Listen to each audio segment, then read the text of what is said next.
How's it going? Going okay. Hey, good man. Yeah, How are you? just fine, thank you. Good stuff. Shit, man, you've got a hell of a setup back there. Basement full of junk. Yeah, the man cave. Something like that. Brilliant. Cool, man. Well, yeah, once again, thanks a million for doing this. It's it's Talk about Django, obviously. it's super cool. I'm a really big fan of the books. And yeah, it's really great. I mean, obviously you've written I've got them here, so I'm just going to show them off very quickly. Obviously you've written this one. This is kind of the proper biography of Django from start to finish, and then which is fantastic. And then there's this one as well, which is kind of more about your journey, like meeting all these people in Europe and stuff. This is such a fun read. This one is so good. And then this one, which is a real favorite of mine too, partly because it's got pictures, so it helps me out a bit, you know. Is the illustrated one. It's so nice, and finding all this amazing old vintage stuff, like this must have taken forever to put together. Yeah. Yeah, no, maybe not. I don't know. It did. I mean, the whole thing. Are we recording now? Yeah, we're rolling. Yeah, we're rolling. Right. Yeah. I mean, the whole getting started on the whole thing. I really came at it just for more as a music fan and a struggling guitarist trying to learn. Join the club, mate. Join the club. Yeah, right. And and then people had told me, oh, you gotta listen, if you're into guitar music, you gotta listen to this Django Reinhardt. And so I tried to track down the music, and this was probably back in the 80s, and the stuff was just difficult to find. Sure. LPs were tough to find. About all you could find were old 78s here and there that people would play for you. And I remember first listening to one of those, and someone's sets down the needle, and you just get this scratchy sound, and it's kind of weird, and you kind of can't make it out, and it sort of didn't impress me a lot at the time. Okay. And it was only later listening to it that I was just like, on cleaner recordings, that I was like, wow, this is really something interesting and different. Yeah. And then, from there, you start collecting the recordings. When CDs came out, that made it all that much more easy to find. Then you start looking for the rare stuff, the Django recordings that were bootlegged in the United States during his tour. You start looking for all that weird stuff, and then you start finding the memoir that Charles Delaunay wrote. And so it's kind of like a cautionary tale of obsession, how it just sort of keeps on going until I started working on the books. And doing the books, as I went along, I did a lot of hunting around. I mean, a lot of interviewing of people in Paris and other places in France in particular, but looking around in flea markets in France. And at that time, it's kind of like the Gypsy Jazz revival hadn't started. And so stuff was still out and about in flea markets and record stores and so on. And eBay, started having some of that stuff would pop up here and there. And so the illustrated book kind of came together as I was searching out these images and so on that I basically used as documents to try to put together the sense of its history. So it kind of, in a weird way, that's a long way of telling, it kind of came together more easily than the biography. I suppose in a way you had already been making that book before you started making the book, right? Because you'd already been... Exactly. Yeah. So something I really want to talk to you about, I kind of wanted to go through Django's life kind of, step by step a little bit. And one thing I really want to know was, we don't hear a great deal about Django kind of pre-Caravan Fire, I find, because the myth and legend of Django was almost kind of born out of that fire, So what was life like for Django growing up in, is it La Zone? Was that what it was called? Where they're just outside of France, is that right? Outside of Paris, right. Outside of Paris, right. Kind of a ring of Paris, yeah. He was born in Belgium, is that right? Correct. He was born in Belgium in 1910 in January. It's from everything that's been told, his parents traveled around in a caravan, and they moved between Italy, Belgium, France, Germany, and traveled around to small town markets, flea markets in cities and so on, and they basically were entertainers. They put on a show. His mother was a dancer. His father could play many a musical instrument. There's one story at one point that they had modified their little caravan to have a stage on the back of it, and they could, had a curtain or something that could open up. And at one point, supposedly, they even had a piano in the back of this, which must have made for crowded living. Yeah, sure. Never mind the weight of pulling it around for a poor horse. But, yeah. So they traveled around and they put on shows at these small town market days, and as part of that, they became kind of human jukeboxes. They could play any type of music. They had to know all the tunes, I guess. Anything anyone requested, they would learn. And so this is what Django grew up in, and it sort of became natural that he became a musician as well to augment the family. Story goes that he was first taught violin. That was his first instrument, and it's something he fiddled around with his whole life. But there are recordings of him playing some violin as well. There is. Yeah. He was pretty handy. By the time they moved to Paris, he started learning a banjo. It's kind of in the days before guitars were. Was that like was it like a 6-string banjo, kind of a cross between a banjo and a guitar? Exactly. Yeah. And so, they're kind of little things. They kind of have a guitar style neck with shorter scale length. And he started learning to play that. And the great thing about a banjo is that they're loud and have that sharp tone, so they can cut through a band. Yeah, especially. In the days before Marshall Stacks, it was loudness. Yeah, yeah, exactly. Thank God for Marshall Stacks. Yeah. Play that, and he starts playing this along with his brother. They'd go out and busk on the streets and bring money back home. What was the thing I heard? Him and his brother used to do dealing in scrap metal and stuff. Is that right? And Django used to always say that. You're cutting up a bit there. Sorry about that. Can you hear me now? Is that good? Yeah. Django and his brother used to go off dealing like scrap metal and what have you. And even all through his life, all through his illustrious career, all through the highs of it, he used to really have great fondness of those days when he'd be with his brother, just doing the old-fashioned kind of work. Yeah, it's a story I've heard. That they'd be, even when he was touring, they'd be on a train, and all of a sudden they'd go by a town or something, and they'd spot some great scrap metal out the window and kind of think back to the good old days. I think they did, about anything they could to make a living.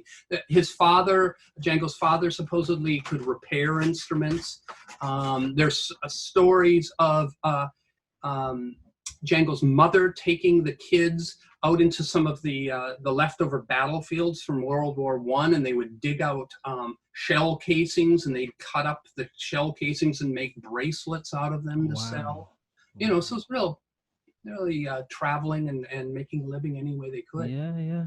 And so Django, before his accident, and it's fairly well documented, the caravan with the paper flowers, the candle gets knocked over and that happens. But even before the fire, he was kind of recognized as clearly a talent and a special talent at that. And then of course it took him, he was in hospital after the fire for like a year, more than a year. Is that right? 18 months or something like that. Yeah. Right. And I don't know if he was in the hospital that whole time, and he was probably in a couple different ones from the sounds of it. But, he's certainly recuperating. It seems a long time to be in the hospital for burns, but I don't know for sure. Yeah. And of course, the determination the guy had, because of course I think the doctors were going to amputate his leg, and he was absolutely adamant, no way, and had to kind of then battle to save his leg and then battle to save his whole body, because the burns, the hand was bad, but the burns were all the way down his body, right? That's what they say, down that left side of his body, all the way down it. And there's stories of him from some of his bandmates in the 1940s, talking about being on tours with him, and he'd still have problems with the burn wounds, even that much later in his life. Yeah. Yeah, right. Because they're kind of almost like open wounds all the time, right? They never fully healed. Yeah. So the next bit I really want to know about is Django. He's grown up in this kind of rich gypsy tradition. He's been a working musician all his life. But at some point, he stumbled upon some jazz music. And this kind of obviously changed the course of his life. What was that moment like? How did he first come across jazz? Well, my guess is, I think the way Charles Delaunay told it in his memoirs, he's down in the south of France, and an acquaintance of his plays some of the latest jazz records from America. And he hears Duke Ellington and Louis Armstrong, and he's just like, wow, this is it. But there are other stories of him in Paris when he is playing his banjo in an accordion band, playing what they call musette. For some of the dance halls in Paris. And there are stories of American jazz musicians playing in some of the other dance halls, and of Django going and listening to this music. So my guess is it was kind of a gradual thing that he heard over the years. And there's also talk, some of the accordionists who hired him, saying that Django would go off and listen to this jazz music, and then he'd try to play some of these jazzier lines in this very traditional accordion music, and they kind of look at him like, what is that stuff you're playing? Yeah. But I think Delaney's story of him hearing these latest records of Louis Armstrong and Duke Ellington, that was probably kind of some sort of, really a turning point of this is the latest, the most modern jazz. And what sort of year would that be, do we think? Oh, I can't remember off the top of my head. Neither could I. That's why I asked you. Hey, I've got it written down somewhere. No, I'm sorry. No. Let me see. So, because it's not too long after that, you have this wonderful kind of chance meeting. Again, it sounds like such a good story with Stefan Grappelli. They're backstage. Stefan's tuning up. Is that right? And there's the story. I think first he goes to see, if I remember correctly, he goes to see Grappelli, and Grappelli's playing in another band, and he goes to watch him, and he comes back a couple nights to watch him, and Grappelli, the way he told the story with lots of drama and theater to it, is he was playing away on his violin, and there's this swarthy gypsy sitting down in the audience, just looking right at him for night after night. And it started to kind of scare Grappelli. He's like, well, what's this guy? Is he going to take me out back and knife me or what? And that was kind of one of their first introductions. And then later on, they were playing together in a band that was put together to play tea time dances in the Claridge Hotel on the Champs-Élysées.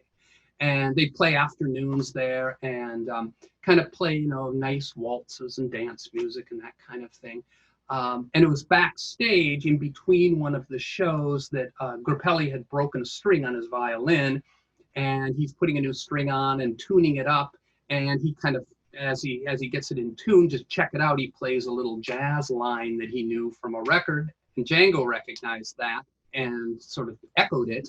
And next thing you know, they started jamming, and Django's brother joined in, some other musicians joined in, and that was kind of the creation of the band. Incredible, absolutely incredible. Just a complete, almost a chance meeting. Do you know what I mean? Yeah. Had the different musician been booked, or Django had decided to go fishing that day, as he often did before a gig, everything could be so different. Right. Well, hey, look, for me, that is a good moment to let's play a Django tune. So I asked you earlier on about Django tunes that you'd like to play, and what would your first choice be? What would you like to play first? Well, I think from that early era, there's just so much great music. One of my favorites is Blue Drag from 1935, and this is with Django's early quintet, and it's a Fletcher Allen tune, and it's a chord progression that people will recognize probably because it was later picked up by Brian Setzer in the Stray Cats to create. Indeed it was. Yes, indeed. But I think it's interesting because Django, I think in those early days, he began playing gypsy music, and then he hears jazz, and so he starts playing jazz, and he takes this American music and he kind of recreates it on guitar and makes it sound different and unique. So I think that this is a great example of that. Okay, well, after that wonderful introduction, here we go with a bit of Blue Drag, Django Reinhardt. Here we go.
We've got to remember, as much as we're obsessed with Django, he's not actually that popular in terms of numbers. It's hard to make a lot of money off a Django record, I guess.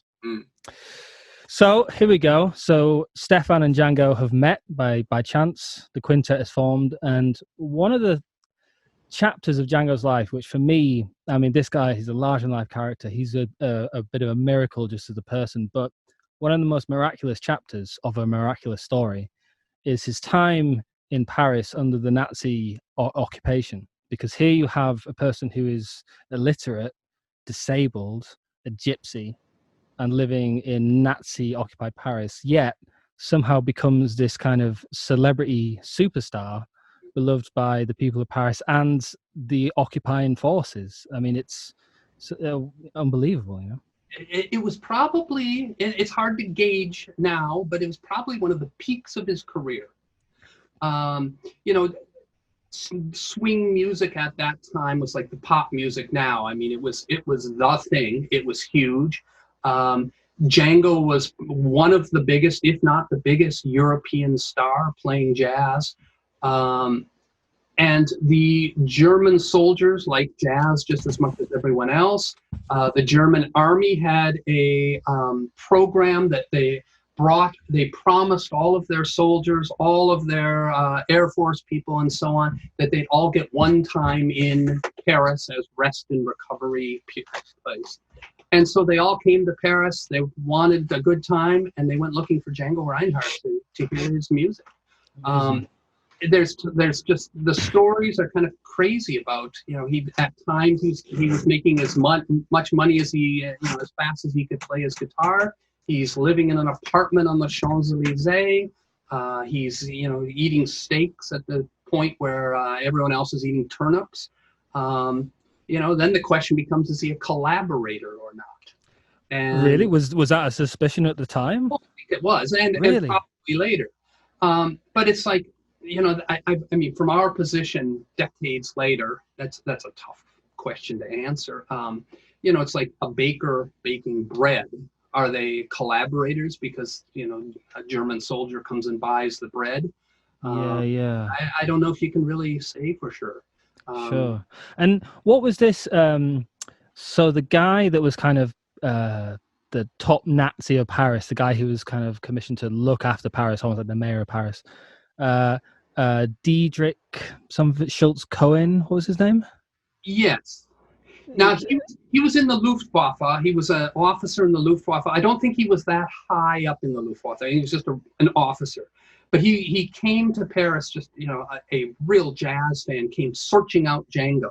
Right. There's a famous photograph of this Luftwaffe officer standing with, Django, a gypsy, a couple black musicians playing jazz, a Jewish musician, as I remember, and here he is, and he's just, thrilled to be there with these great musicians. And the story that I heard was, or I read, was, he was very popular among various sort of German officers, and he was asked if he'd do a tour of Germany, and he kind of thought, well, no thanks, and eventually, and then asked the second or third time. Eventually the ask becomes an order, and he thinks, well, shit, I got to get out of here. So he attempts a pretty daring escape off to Switzerland, I think, with his family, and he gets caught, but he gets sent back to Paris, right? Because he bumps into this guy, right?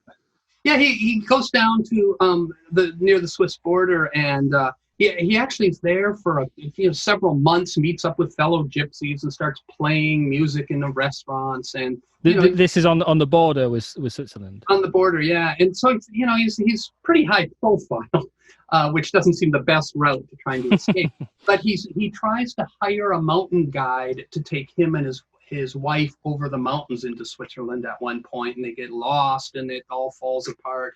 Then he tries again to escape and gets picked up by German soldiers, and they bring him into the German headquarters, and he's there, and he's sweating bullets thinking this is the end.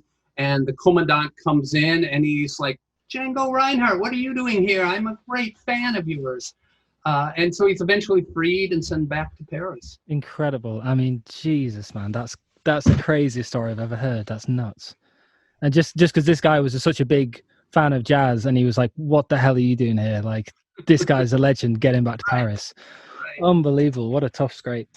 So obviously you were saying that it is considered by some his greatest, sort of the height of his career, the Paris years. But of course, it wasn't too long before he gets an invitation from Duke Ellington to come to America. And I think they had met once before, him and Duke, and maybe there was talk of a tour, but it didn't quite happen. And it was because I think that was during the war, maybe. And then it was after the war he got an invitation from Duke. Yeah, I think they had met in the later 30s when Duke Ellington he would come to Europe and tour quite often. Right. So they had met in Paris a couple times and played and jammed together. And actually, just before we go to America, let's not forget that at the time, all these fantastic top American musicians would be going to Paris.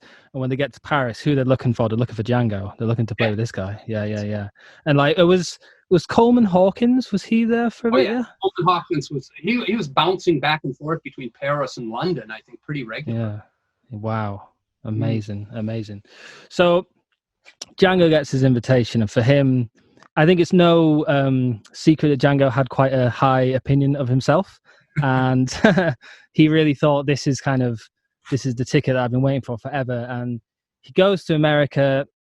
He's obviously on invitation by Duke, so he knows he's going to be kind of well received. He's expecting to be received as kind of God amongst men, so much so that he doesn't even bring a guitar, because he's convinced that the luthiers are going to be falling over themselves to give him a guitar, right? Yeah.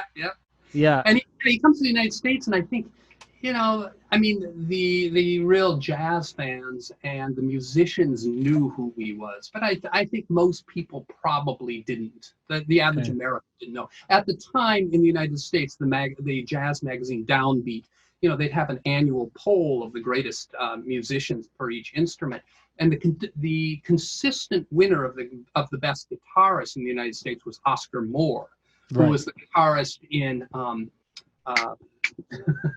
Nat King Cole's trio, and he was a great guitarist, but he wasn't Django Reinhardt really. So he comes to the United States, and he didn't bring a guitar. He eventually had to buy his own guitar. He bought a Gibson, and it was an electric guitar also, which is kind of interesting. Was that like roughly the first time he was playing electric on that tour in America, or? It's tough. It's tough to know when the first time he played electric. His during the war years, I think pickups were being created for guitars that you could add onto a guitar. There was a couple French companies, a Swiss company, and so on that were making early pickups. And Django's brother, Joseph Reinhardt, had been playing with a pickup. One of the sidemen in Django's band, a guy named Marcel Bianchi, had broken off from the band and was playing and recording with electric. So it's, my guess is he had at least tried electric guitars before. Right. I mean, but like maybe not to the point where he was, because I always get the idea he was maybe slightly unsure about them when he got to America, right? Yeah, I think that's very likely. He probably hadn't performed, especially in big auditoriums in front in a huge crowd. I'm guessing with it. But on the other hand, there's recordings of Django in the United States that were bootlegged, playing with Duke Ellington in Chicago, and you hear Django, and he sounds, completely in control of that electric guitar by then. So, are those like, I've never heard those bootlegs. That sounds. Yeah, there's is it 4 songs or something, which I think was Django's part of the show. Okay. And they're lovely pieces. And just recently, in the past couple of years, a handful of recordings of Django playing at in New York have been found as well. Wow. And again, they're beautiful. I mean, he seems really in control of the guitar.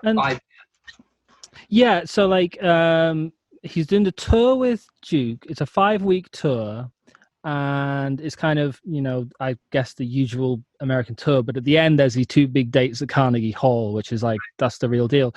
But the tour kind of running up to that, I think it's Duke with an orchestra, and then Django's kind of turn is just kind of with a small group, like a small ensemble. Because I think they wanted to bring the whole quintet, but Django didn't tell the rest of the guys. Is that right?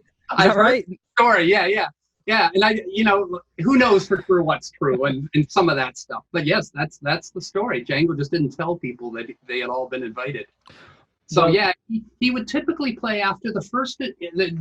Duke would play with his whole group, his big band, and then they'd have the intermission, and then Duke would come out and say, I've got my special guest here. It's Django Reinhardt, and they'd play 4 or 5 songs with basically a rhythm section, usually including Duke, and then Django would go off, and the rest of the band would come.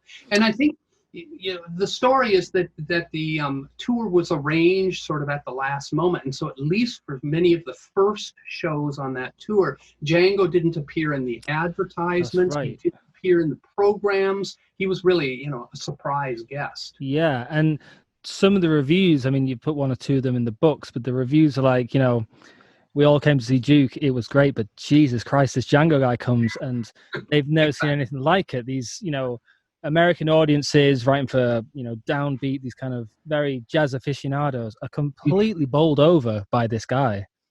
Right. Yeah. And I think the other, it's long been one of kind of the mystery periods of Django's life. What the lost year or the lost months when he came to the United States, because there was so little known about that period of his time, and that's kind of what got me started really thinking I could maybe write a biography of Django, being an American on the other side of the pond from Paris.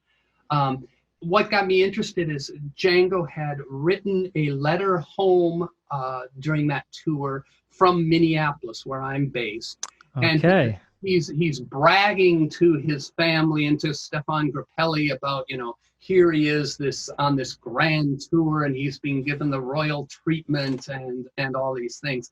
And when I saw that, here he is, he came to Minneapolis around Thanksgiving time, so late November, likely frozen cold weather here and snow on the ground. And I, just the idea, the image of seeing Django Reinhardt in Minneapolis. Yeah, man. That's kind of what got me going on thinking I could maybe write this book. That's amazing. It must have felt a certain closeness, a connection, thinking this guy was in my part of the world, And I think the other interesting part, the big question of, he comes to the United States and he doesn't bring his guitar. He expects the guitar companies to be lining up to get him to endorse their guitars.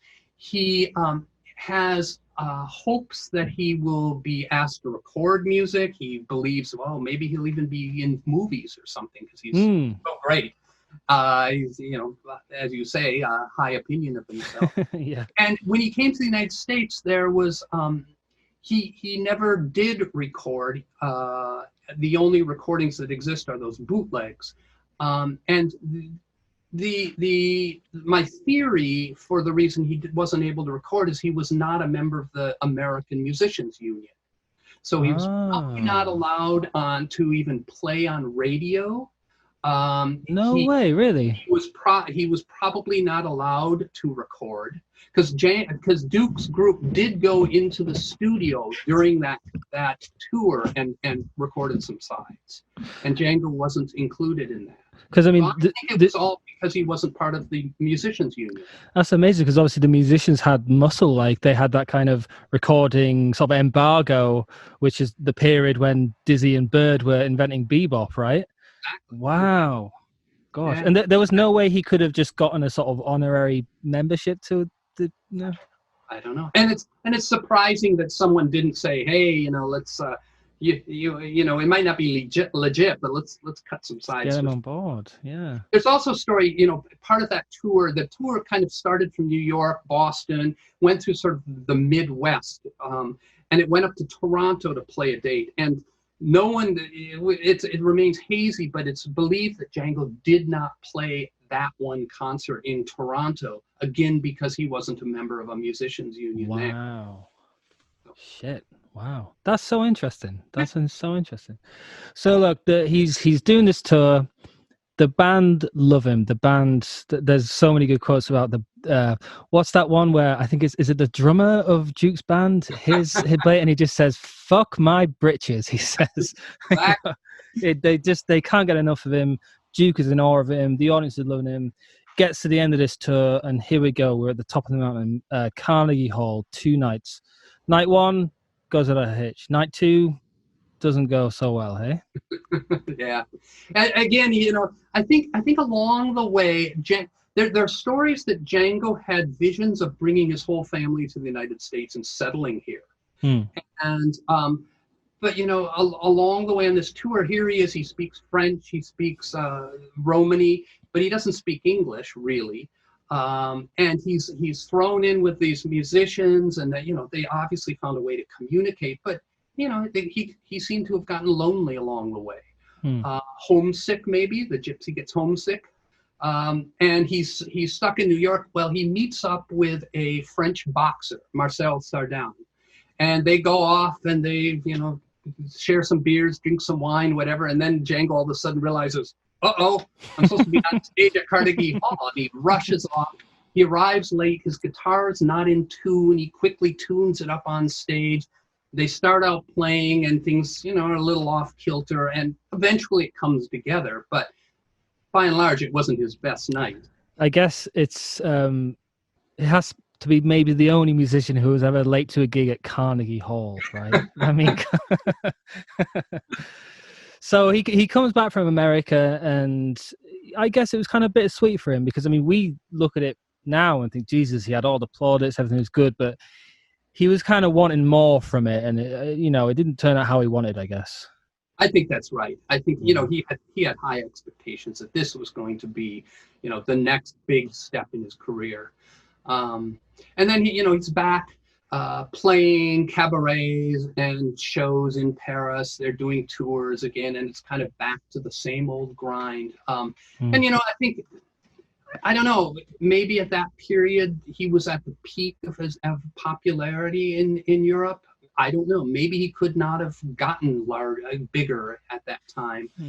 And being in the United States or being settled in London or something like that would have been necessary to really raise him to the next step. Sure. Well, look, hey, let's have another tune. What do you want to listen to next, man? Well, I think jumping back a little bit to the war years and Duke Ellington, there are two tunes that he recorded during the war. I think it was 1944. And one was called Féerie, and the other is Nymphaeus. And these are kind of a departure for him, where he's influenced less by jazz and more by like Duke Ellington's arrangements or by some of the modernist classical music composers in France. And he creates these two songs with a group that he organized during the war called Django's Music. It was basically a big band, again, modeled on Duke Ellington.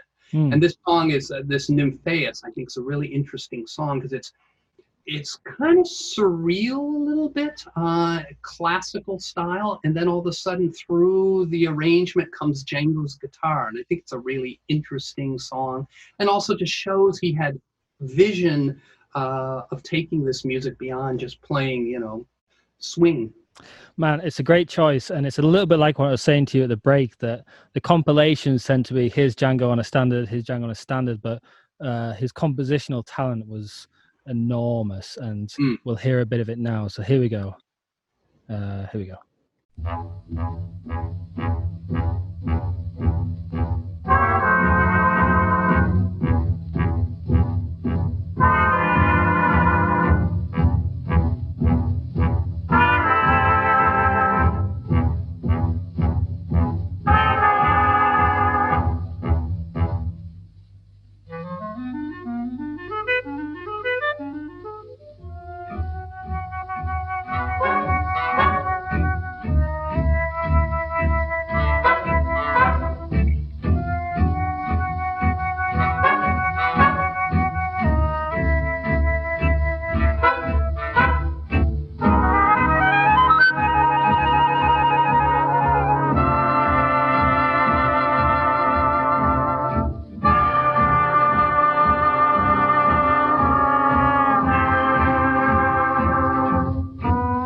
has a Morris dancing scene. Yes, it does. I Which have is a couple of pretty acquaintances random. in it. Right. You got some mates to do Morris dancing? Yeah. An African American guy who's one of the real big people in it here. That is so cool. Because like even in England, like Morris dancing, there's not a lot of it. Like it's really rare you see it. It's kind of dying out. But it's so I don't know how it got to Minnesota, but anyway. But then there's a Django fan in Minnesota too. I mean, that seems kind of random. Well, that is true. There you go. It's a small world. So Django, he's come back from America now. And as you say, he's kind of back to the sort of bump and grind of what he was doing before, which was probably a bit less satisfying. But his playing seems to take on this new character in these years as he's really been blown away by the bebop music. And he heard a recording of, is it Salt Peanuts? Yeah. There's a great story how, I mean, all these jazz buffs in Paris, during the war, they basically didn't hear any of the modern jazz music coming out of the United States. And in the United States, there was a recording ban as well. And so after the war, they start hearing this music. There's a great story of them gathering around. They receive a recording of Charlie Parker and Dizzy Gillespie playing Salt Peanuts. And they're just, blown away. Kind of back to that story of Django hearing Louis Armstrong and Duke Ellington at the start of his career. And he's just, floored by this. And so he starts playing kind of more of a bebop style inspired by this music.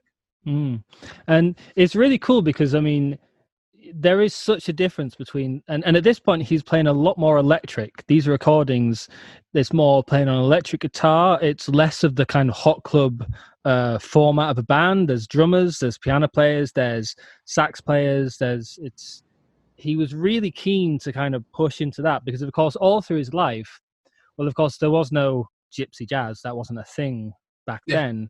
And he was just a jazz musician. And of course, he was really keen to push into that kind of do what the top jazz players were doing, right? Yeah.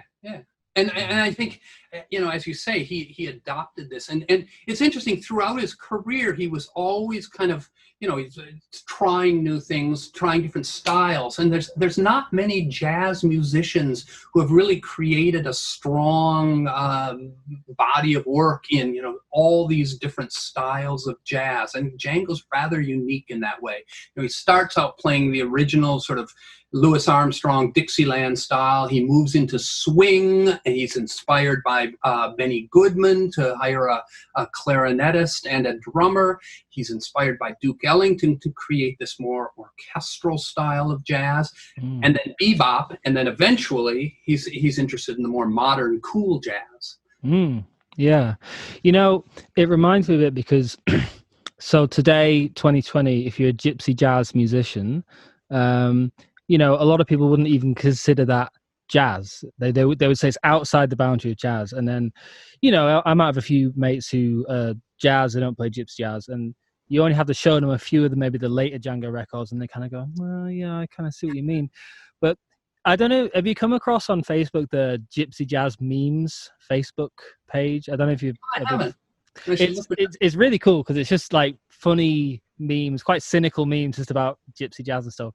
And there's one, and the template it's this like medieval castle, and there's the dudes at the drawbridge, and they look over and they say, "It's gypsy jazz." No, they go, "It's jazz," and they go, "Open the gate," and then they go, "No, wait, it's gypsy jazz," and they go, "Oh, close the gate," and then they go, "No, wait, it's Django," and they go, "Open the gate a little bit." They say, like if it's Django, it's kind of cool. Right. But it is funny, like because the standards that we play in gypsy jazz today, and you're a guitar player. I mean, I've seen a picture of you with a guitar. I presume that wasn't just posing. Yeah, it makes you a guitar player, right? Yeah, right. In the gypsy jazz repertoire today, we tend to play kind of the more earlier hot club stuff, and I guess partly because the later stuff is kind of tricky, right? Yeah, I think it's very true. Yeah, but out of all of that, the stuff that's performed more is the earlier stuff, and it's kind of more beloved, even though like on a personal level, that later stuff from Django, the improvisation in particular, is just it's the business. It's otherworldly. I'm so into it. But you know, it's that early stuff that people really have a kind of love for. You know, that's the stuff that survived. That's the stuff that's, you know, it's really distinctive too from any other music. I mean, it's got, you know, its own personality and own sound, and it's just so sweet and lovely. Yeah, I agree. Yeah, I mean, it carries so many other things as well, because it can be all acoustic. You can kind of play outside. It can be communal. It's the only branch of jazz that has this kind of crossover in terms of how it's played with folk traditions, where you can have these big circles of 20 people all just jamming a tune together, you know? Yeah. I think it also, you know, to me, it sounds like Paris as well, for some reason. Well, absolutely. It's very Parisian, but by its nature, by where it's kind of forged as well, I guess. Especially if you can get an old accordion in there and play a few musette tunes, you're absolutely loving it. So Django, he's been experimenting with these tunes, and do you know something? It was about 2 or 3 weeks ago, here at work, across my desk came a vinyl, and it was the last recordings. It was the last recordings that he did. I think maybe like just a few months before he died. Yeah. And they are so good. And in particular, there's Nuage on there. I think there's maybe like 2 or 3 versions of Nuage. Yeah, he first records Nuage in, I can't remember, 1940 or something, and then records several different versions of it over the years.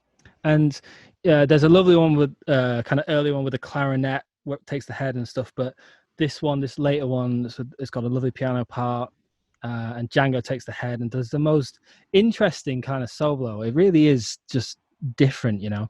Where do you think Django might have gone? Because of course he died so young. He's 43. Is that right? That's correct. Yeah. He died so young. Where do you think he might have gone after his... Hey, you never know. Maybe. I mean, he might have been seduced by the whole thing. Yeah. Where would he have gone? I imagine he would have continued with the cool jazz. You know, when he died, he had been. There was talk of him joining the Jazz at the Philharmonic tours that went around the world, and he was going to be playing with that. And he dies, and Dizzy Gillespie ends up taking his place. Right, because wasn't it Oscar Peterson and Ray Brown? Yeah, he was going to be playing with Oscar Peterson. Imagine that. What a team. It seems like that would have probably broken his career wide open in the United States. Yeah. And you know, maybe he would have moved here at some point and continued playing. Yeah. I mean, who knows, I guess. He was kind of at the cusp there of really making it big. Absolutely. And was it Dizzy Gillespie took the place that he was meant to take, right? Exactly. Incredible. Wow. That's crazy. And of course, you know, it's kind of in that period where Dizzy Gillespie really becomes a big, huge name in jazz. It's just crazy to think, you know, like the people he would have then been playing with. He could have been playing with Charlie Parker. He could have been playing with, he probably would have met Miles Davis. He could have met Bill Evans. I mean, who knows? And wow, it's, hey, there you go. Yeah, the things that could have been, I suppose, eh? But even so, even without all that, we're so spoiled with the riches that we have in his short life, you know. So look, before we, I want to talk a little bit about Django's death when he'd moved to Samoa. I want to talk a little about the final years. But just before we do, I kind of want to talk a little bit about this book. And really, I kind of just want to talk to you about, you know, your kind of what gave you the drive to do all these books, all this research, all this traveling around the world. Because I mean, in this book is a hell of a story, and it takes a lot to go through all of this, you know, and do everything that you've done around Gypsy Jazz. And not only that, I know you're really into loads of other stuff as well. You write for that, you write for different magazines. You're quite into, is it cars or motorbikes? I don't know anything about cars or bikes, but you've got all these different things. But what is it that drives you through being so into Django and collecting all this stuff? Like, you know, I love music, and my other big musical love is Rockabilly. That's it, Rockabilly. Yeah. Yeah, and so that's the kind of when I started working on the Django. Well, before I started working on the Django book, I was trying to learn to play Django's music on the guitar. And at that point, there was no instructional books. There was no YouTube to learn from. I didn't know anyone who knew how to play any of this music, so it was the old thing of sitting there with your record player and dropping the needle and trying to figure out a line. And it was. I remember when I finally figured out that the simple beginning to minor swing, and it was just like, wow! I felt this great sense of accomplishment for man. 6 easy notes. But I think it was just I don't know, just that fascination with these things. That we were talking about the Gypsy Jazz book, and I think the interesting thing with that one to me is there's kind of 2 stories there. I tried to tell the story of Gypsy Jazz, Django, but sort of going beyond that. And then there's also kind of the story of, me as the narrator, stumbling around into, gypsy bars in Paris, in Marseille. It's so cool. It's so cool, man. People and stuff. And, little me from America kind of shaking in my boots as I go interview people. But there were so many great stories and so many amazing people and other great musicians that were kind of eclipsed by Django. And I really wanted to tell more about their music and their lives along the way. Man, it's a great story. And it's a great book because we're all there and we're all reading this, and that's where we are. We're all trying to learn this stuff, and we're kind of learning it. We feel like you going in these bars, you know what I mean? It's really fantastic. I really love it. And you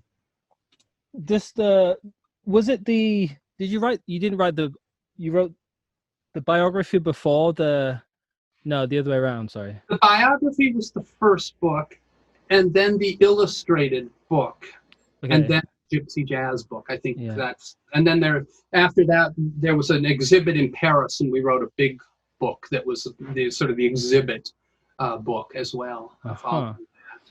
And what about these days? Are you still playing? Are there some people in Minnesota to play with nowadays? I started telling the story of, when I first began as trying to figure out Django's music, and I kind of got sort of proficient in it, not good enough, but it was getting somewhere. And then I kind of got sidetracked and working on the book, and by the time as I'm getting really in depth on the book, I have to set my guitar aside because there's only so many hours in the day. And by the time I finished the book, I couldn't remember and couldn't play that music anymore. It was just so painful that I kind of switched away and was at that point started playing more rockabilly music. Cool, man. Because it's such a blast to play. Do you ever get back over to Europe to revisit those old bars and those old haunts that you discovered? Yeah. And it's so many of them are gone in Paris. It's been gentrified and sucked up by modern life. But it's the same the world over. There's still some of them there, and there's like a whole new generation of young Romani playing jazz in new bars and so on, and so that's all really excited. So you go to Paris and there's a lot of opportunities to see the music. Hey, the modern Paris jazz scene now is something else. I mean, there's some just ludicrously good players there. I'm really hoping actually to I'm in London. I can get a train to Paris. It's only about 2 hours. It's not like the cheapest train in the world, especially if you want to go back the same day. But I'm really keen to go over and try and grab somebody and just take him down to Siena and do a podcast with them. I've got little portable recording devices, So I could say, come on, I'll buy a few drinks, play a few tunes with me, and we'll do that. So hopefully one day. Yeah. But look, man, we're getting about there. So just before we go, I just want to say, so Django, he's finally he's in Samoa, right? He moves to Samoa. His music he's playing new stuff. He's kind of, developing a sound. It's more modern than ever. But at the same time, it almost feels like it, I guess just in hindsight, it feels almost like he's kind of semi-retired just because of the way we look at it now. But he was also devoting a lot of time to painting, and doing more fishing and this. It almost felt like there was a natural kind of slowdown almost. Is that right? I think you're right. I think you're right. Yeah. There's, when he died, there are stories that there were all sorts of different recordings of him trying out new songs and new ideas that were just him playing, and these have never surfaced. I don't know if they disappeared, if they were burned at his funeral pyre or something. But he seemed to, he had spent. He starts as a musician as a young kid. He had spent his whole life playing music as a way of making a living. It must have been grueling at a certain point. Keeping that inspiration going would be tough. Yeah, I mean he's 43 at the time, so he's not a kind of young man anymore, really. And considering the life he lived, he really wasn't a young man anymore, And he lived a full life. Absolutely. And so he dies at the end. It was a heart attack, or was a heart? Basically a heart attack. Yeah, and of course he would have completely refused to go to the doctors, or anything. He's terrified of doctors and stuff. So, so that was that. And of course he's still buried in Samoa today. I imagine you've been to the festival in Samoa. I have not been to the festival. No way. I love going to the gypsy bars. And these old time French bars, and listening to the music, or playing, seeing people play the music in the gypsy encampments and stuff. The idea of going to a big fancy jazz festival just doesn't inspire me quite as much. Well, I'm embarrassed. I've only been there once, and it was quite a few years ago. And just every year it's happened since. Like I'm planning to go, and then I've run out of money, or something goes wrong. I've got a gig that I can't turn down, or some bullshit like that. But I hear from people back in the day, it was a much smaller kind of, I don't know, it didn't feel like a big old festival. Whereas now, it's not on the island anymore. It's outside Fontainebleau sort of palace thing. And it feels more like a big festival because it's, we all love George Benson, of course, but George Benson's playing, and there's lots of kind of world music. Again, nothing wrong with that. And, jazz pop, again, nothing wrong with that. Right. But it doesn't quite feel the same as like this kind of small, this is our thing, a little gypsy jazz festival in the middle of nowhere. It feels bigger. There's sponsors involved. I don't know. I think really some of the most exciting music is probably played in the campsites. 100%. People playing all night long. 100%, because you go down to Samaro on the Saturday night, and you can bump into some of the best players in the world, and they're just there, and you're just getting a concert from the best guitar players in the world for free. You just get to hang out. Yeah. I know some people who go now and they don't buy a ticket for the festival. They just go to the campsite and have a blast. But that's what you should do, man. You should just go down to the campsite and. Yeah, no, I agree.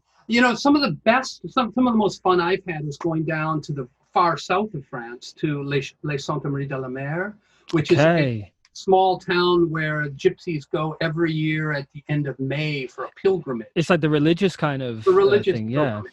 And there's, I don't know, thousands of gypsy encampments there. Wow. And the music there is just amazing. And the interesting mix of jazz and flamenco and some of the gypsy rumba, because that's sort of gypsy king country.